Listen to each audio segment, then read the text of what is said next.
record. Awesome. Hi, Awesome. Walt. How are you? Good. I'm doing great. Happy Wednesday. Took a Happy couple weeks Wednesday. off. We What have you been doing to did. keep yourself busy? Oh, a lot actually. House cleaning and traveling a little bit and getting ready for a really big month of April. So kept it really busy. Our schedule's working a lot as I wind down one job to start another. So Yeah. it's been busy, and we decided to take some time off, um, and now here we are to celebrate the beginning of spring, even though the weather doesn't show it out here for us. But they say April Spring has showers sprung, right? bring May flowers. So there's Yeah. going to be April a lot of showers bloom bring in May May, flowers. especially Hey, after today, right? yeah, I hear that. Yeah. Well, you know what? Maybe what we can do with spring is think about how April showers can bring some May health goals, right? Let's think about as we get ready to start the spring and the season of what type of goals we might want to set for ourselves before summer, right? Because when summer hits, you know, time at the beach, time away, vacations, family time, long days, and so I kind of started writing this, top five list of things that, you know, I think about with my health goals. And, you know, I think, when you make a goal, what type of things go into your thought about a goal? How do you put it together?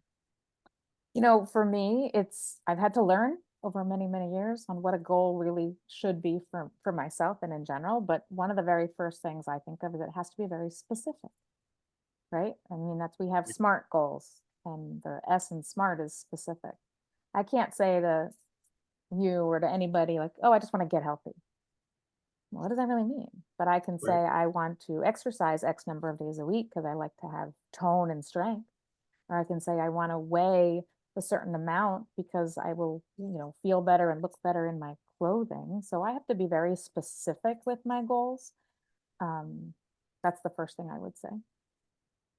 How Yeah. about And you? then, What else would you do? well, I would probably look at the next letter in that, and I would go to M is make it something measurable. But what I would think when I think about measurable is, if I was thinking about an iceberg, I wouldn't try and lasso an iceberg and pull it with me. I'd try and take off a little bit of a chip, right? So if my goal was to improve my hydration, I wouldn't be looking to go from drinking 20 ounces a day to a gallon. I'd be looking to drink 2 bottles a day, as an example, just to start the track. And I would try and make it measurable because I would take that specific goal and figure how I'm going to measure it out. What Yeah. do you think? What else might be good? Something that's also achievable, right? That I am not gonna, you know, become a triathlete and I don't ride a bike. So that's not achievable for me or attainable. But I can run a certain distance and I can train for a 10 miler or a 13 miler. And that's something that's doable with breaking down those goals into specific actions, right? So that's the next part of making goals. Right. And you know what? We get to R and it's kind of relative, right? Relative to where you're at in the moment, right? Yeah. So again, if I'm in a position to where I'm not healthy, I'm not going to take on the task, as you said, of becoming a triathlete. I'm going to just try and get up and move around and walk around the block. I'm Yeah. going to try and drink that second bottle of water.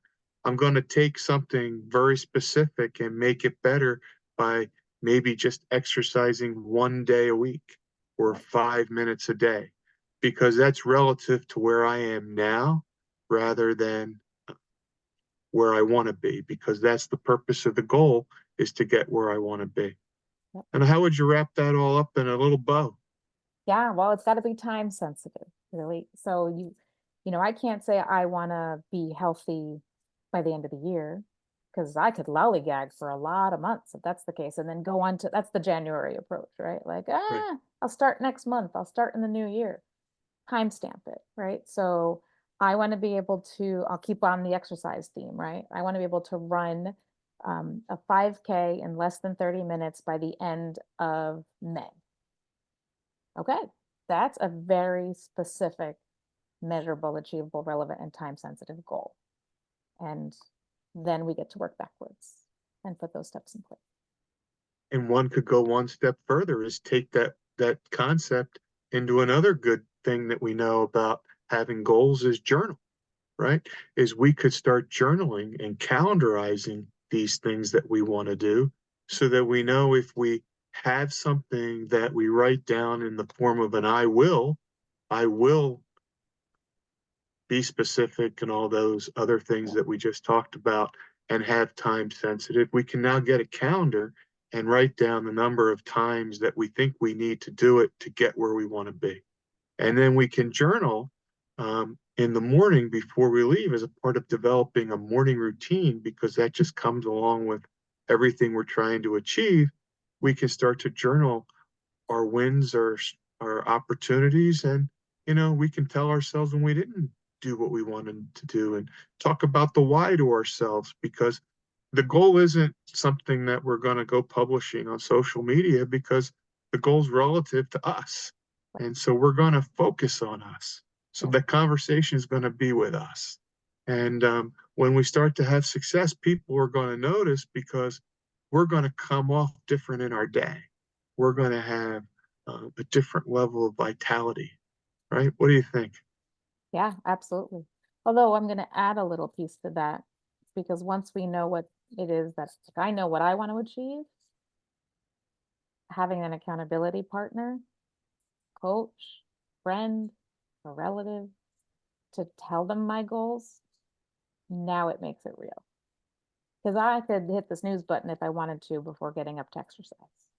But if I know I'm going to share my goal with somebody for me and what's important to me, and they go, I'll cheer you on, then I think that that's a nice added bonus to making things more successful. Yeah, once you get it started, there's no sense keeping it a secret. Get that person who every day you talk to them is going to kind of say, "Hey, did you get done your goal today? Did you go run? Did you drink the extra bottle of water?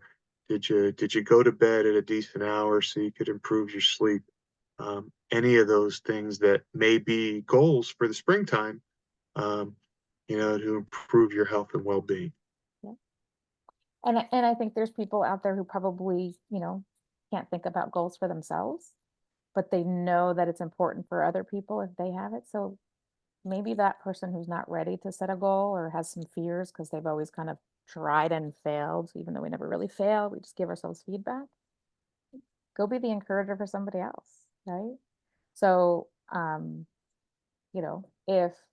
if somebody knows that getting healthy, or very generic term, is important to another person in their life, just ask them, how you doing? Can I encourage? Because then guess what? It feels good to be that accountability person. They know it's important. They're there, you're there for them, and they're going to be there for you, right? So sometimes giving to another person helps you get everything that you want, and it might jumpstart your own health journey. Right. Well said. Wow. Well, that was a pretty good little short, sweet topic on setting goals. Yep. One of the things I did was I kind of looked at some of the goals, and, maybe you just kind of run through this list of things that, came up on my bucket list of goals for springtime. And then, maybe pick a couple and just a couple words, and then we can wrap it all up. But some people set goals around prioritizing sleep, trying to get themselves back in that healthy rhythm. Goals around nutrition, trying to make sure that we're eating the foods that fuel our body and make us healthy. Staying hydrated, which we already talked about. Taking time out for mental health, such as time for some self-reflection, some nice quiet walks, to where we can reconnect with ourselves and decompress from the day. Exercise, coming up with that plan to exercise and strengthen the body. What do you think? Anything on that list appeal to you? Can I say all of them? And not be, I didn't know this list coming in, but all of those things I want to work on. I'm really good at some of them, and I'm not perfect at any of them. But they're all important. But I think this is where I think people get caught up. They want to do it all at one time. So we're going to break that down and, pick the one most important thing so that you can focus on that and create those little wins. And those little wins will lead to bigger wins. And then you're like, oh my God, if I can go from drinking 20 ounces to 40 ounces, imagine when I start walking for 2 minutes, how I can suddenly go to 5 minutes. And it builds on itself, but we need to give ourselves that instant acknowledgement, like, I did that Yeah. hard thing because it was important to me. So you got to pick one of these areas in your health, I think, to get started, right? And then celebrate the wins along the way. Don't try and pull the iceberg, take a chip out of it, get that axe or that pick, break off a chip, and celebrate the wins along the way, and then you'll be surprised at how quickly you can build it in another room. Yeah, exactly. I love it. Awesome. So goals should be SMART, SMART. Let us know if you have any questions about this. And if you're comfortable, share on this recording link or on the live if it's working. Share what one area of health you want to work on and let us encourage you to achieve that. What do you think? Is that a good idea, Walt? I think it's a great idea. I love to encourage people. Yeah, awesome. All right. All righty. We will see you again real soon. Hey, have a great night. Bye.